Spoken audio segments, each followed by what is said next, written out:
Of magnitude क्या होता है?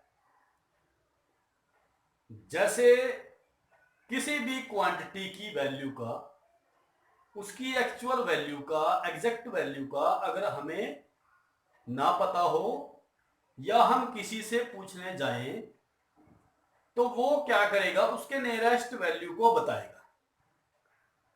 तो उसकी नियरेस्ट वैल्यू है, एग्जैक्ट वैल्यू की जो नियरेस्ट वैल्यू है उसी को ही हम क्या बोलते हैं, ऑर्डर ऑफ मैग्नीट्यूड बोलते हैं। जैसे बाजार में सामान खरीदने जाते हैं और किसी भी पर्टिकुलर सामान का अगर रेट हमें पहले पता ना हो तो हम किसी से बात करके, सलाह करके उसको खरीदने के लिए जाते हैं, तो वो हमें आइडिया बताएगा भी नियरेस्ट जैसे 1000 की रेंज में है या 10,000 की रेंज में है, ठीक है, ये लाख की रेंज में है, तो हम उसका उसी हिसाब से इंतजाम करके चले जाते हैं, ठीक है।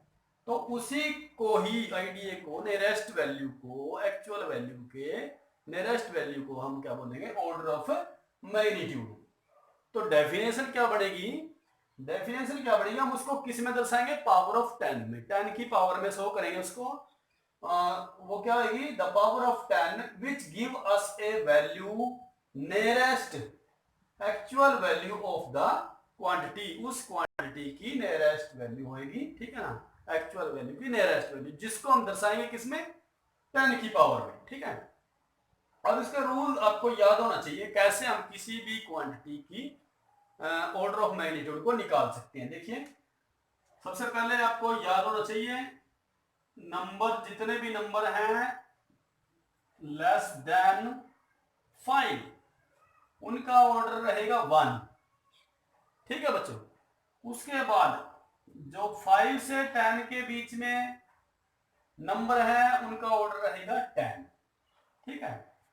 तो जैसे रेडियस ऑफ अर्थ, हमें उसका ऑर्डर निकालना है, तो रेडियस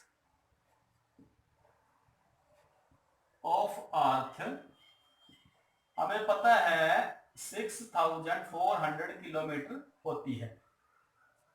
तो हम इसको थोड़ा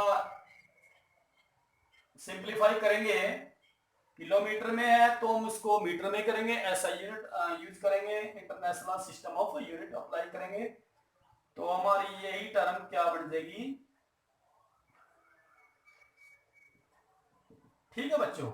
अच्छा, हम इसको क्या करेंगे, ऐसे लिख सकते हैं 6.4 इंटू 10 टू, जो 10 की पावर में बनाना है हमने इसको, तो 1 2 3 4 5 6 6, ठीक है, 10 टू पावर 6। फिर उसके बाद हमने फर्स्ट नंबर देखना है, ठीक है।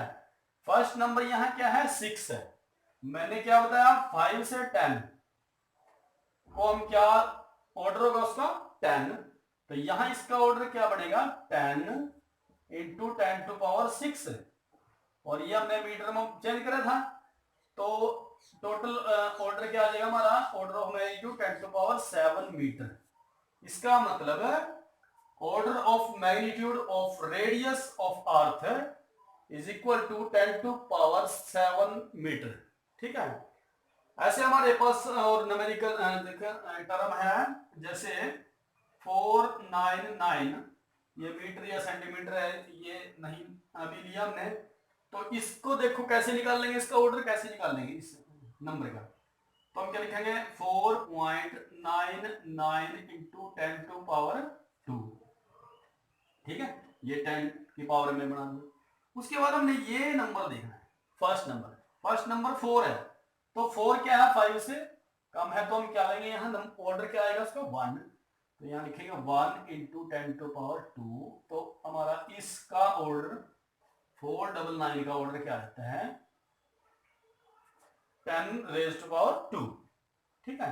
पॉइंट में ले लेते हैं, पॉइंट में देखो एक टर्म ले लेते हैं 0.050, कई बार बच्चे कन्फ्यूजन में पड़ जाते हैं, तो पॉइंट वाला भी एग्जांपल कर लेते हैं। हम देखो इसको पहले सिंपल लिख लेते हैं, 50 इंटू कितना आ जाएगा, 10 टू पावर -3, ठीक है, पॉइंट हटा दिया हमने, ठीक है, ये पॉइंट हटाएंगे, बटे में क्या करेंगे 1000 करेंगे, 1000 का हमारा क्या आ गया 10⁻³ अब इसको भी चेंज करो तो हम इसको कैसे लिख सकते हैं 5 × 10⁻1, ठीक है 10 की पावर में, और × 10⁻³ ये आ गया।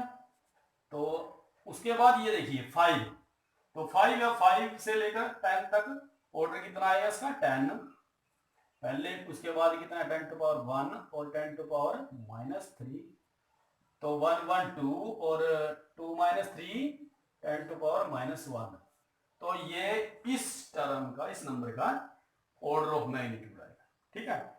तो ऐसे मतलब आपको जो ऑर्डर ऑफ मैग्नीट्यूड है, कुछ जो हमारी जैसे रेडियस ऑफ प्रोटॉन है, रेडियस ऑफ प्रोटॉन का ऑर्डर हमारा होता है ये इस तरह के, आपको थोड़ा सा माइंड में होना चाहिए। रेडियस ऑफ ए प्रोटॉन ये ऑर्डर होता है 10⁻⁻15, बहुत ही छोटा है, ठीक है, माइक्रो में आएगा। उसके बाद जैसे estimate size of universe, universe का साइज है, ठीक है, साइज ऑफ यूनिवर्स ये आएगा 10⁻26 के ऑर्डर में, ठीक है।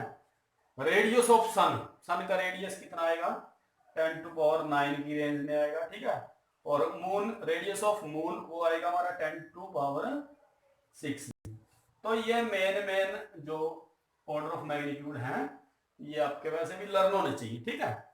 तो तरीका आपको मैंने बता दिया, तो आपके ये बिल्कुल समझ में आना चाहिए, ठीक है, ऑर्डर ऑफ मैग्नीट्यूड होता क्या है, ठीक है।